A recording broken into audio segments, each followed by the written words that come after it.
राहुल गांधी द्वारा केंद्र सरकार और चुनाव आयोग पर वोट चोरी के गंभीर आरोप को लेकर अब मध्य प्रदेश कांग्रेस भी मैदान में आ गई है। कांग्रेस की वोट सत्याग्रह तिरंगा यात्रा में शिरकत करने ग्वालियर पहुंचे पीसीसी चीफ जीतू पटवारी ने केंद्र सरकार पर वोट चोरी के गंभीर आरोप लगाए हैं।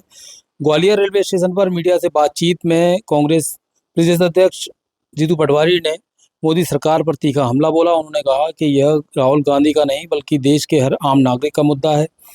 पटवारी ने आरोप लगाया कि नरेंद्र मोदी की सरकार चोरी के वोट से बनी है। उनका कहना है कि विधानसभा में 1 लाख से अधिक वोट में हेरफेर हुई है और चुनाव आयोग बीजेपी के बचाव में लगा है। उन्होंने कहा कि चोर की दाढ़ी में तिनका वाली कहावत यहाँ सच साबित हो रही है। अगर आम नागरिक का भरोसा टूटेगा और वोट की चोरी होगी तो लोकतंत्र और देश के भविष्य का क्या होगा।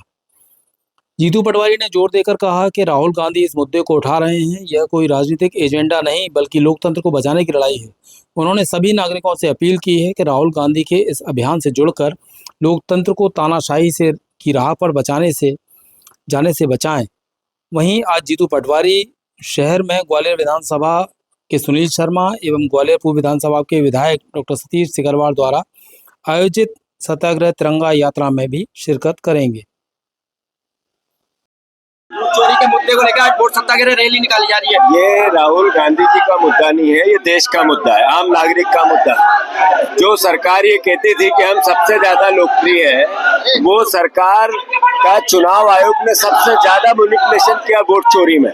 ये देश के सामने मुद्दा है कि वो जो जनप्रतिनिधि चुना, जो जिसको सर्टिफिकेट मिला, वो जनता का चुनाव आया, वोट की चोरी का चुनाव आया। ये देश का मुद्दा है। राहुल जी देश के नेता है, इसलिए देश की आवाज को उठा। ग्वालियर चंबल संभाग में जिलाध्यक्ष कब तक घोषणा होगी, क्या कोई बदलाव देखने को मिलेगा? कैसे ठीक हो आप लोग? पूरे देश में एक नैरेटिव बना हुआ है कि नरेंद्र मोदी की जो सरकार बनी है वो चोरी के वोट से बनी है। राहुल गांधी जी ने पूरे देश के सामने एक विधानसभा के 1 लाख वोटों का मैनिपुलेशन देश के सामने रखा है। भारतीय जनता पार्टी के सारे प्रवक्ता, सारे नेता, सारे मंत्री उसको चुनाव आयोग को डिफाइन करने में लग गए, उसको बचाव करने में लग गए। चुनाव आयोग ने एक बार सफाई दी, बीजेपी बार बार सफाई दे रही। ये मैसेज क्या है? ये मैसेज है चोर की दाढ़ी में तिनका। एक देश के नागरिक को अपने मत के अधिकार का उपयोग करते हुए एक भरोसा होता है और उस भरोसे से ये 80 साल 78 साल का लोकतंत्र हमारा चल रहा है। इस पर भरोसा कायम है, इसीलिए हमारे देश के प्रधानमंत्री के पद की गरिमा है।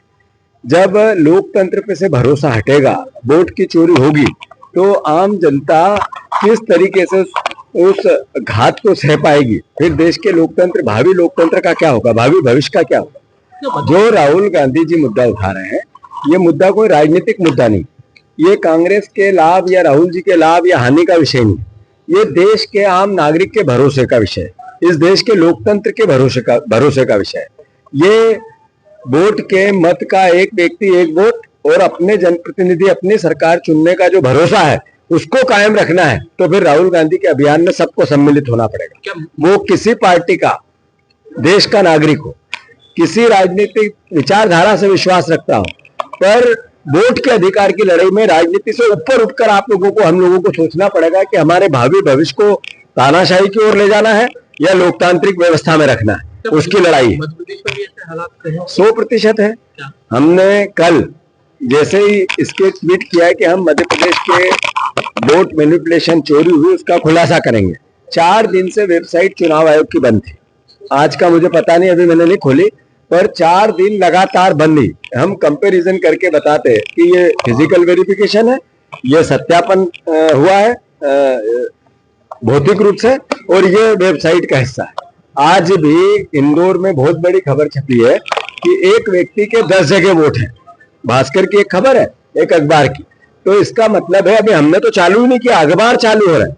आप लोगों से भी मेरा आग्रह है कि ये वोट की चोरी से बनी हुई सरकार, वो मध्य प्रदेश की हो चाहे देश की हो, ये इसका अगर हम खुलासा नहीं करेंगे, इसका देश के सामने वस्तु स्थिति नहीं लाएंगे, तो हमारे बच्चों को विधायक चुन के, सरपंच चुन के, पार्षद चुन के नहीं मिलेगा, देश का प्रधानमंत्री चुन के नहीं मिलेगा, तानाशाही से मिलेगा। तो देश को सोचना है कि हमें तानाशाही की ओर जाना है या हमें लोकतांत्रिक व्यवस्था में विश्वास रखना है। क्या आज जिलाध्यक्षों के नाम की घोषणा होने वाली है? मैं समझता हूं कि इतने पवित्र भाव से, इतनी पारदर्शिता से, इतने भरोसे से कांग्रेस पार्टी ने कार्यकर्ताओं के हाथ में जो ताकत दी है, उस ताकत का सही तरीके से मूल्यांकन करके पार्टी तय कर रही है। वो आज घोषणा हो कि 4 दिन बाद हो, आज हो या 1 हफ्ते बाद हो, पर न्याय होगा। कहा जा रहा है कि आज हो रही है वैसे। अब वो ये तो मैं टीवी पे बताने से रहा।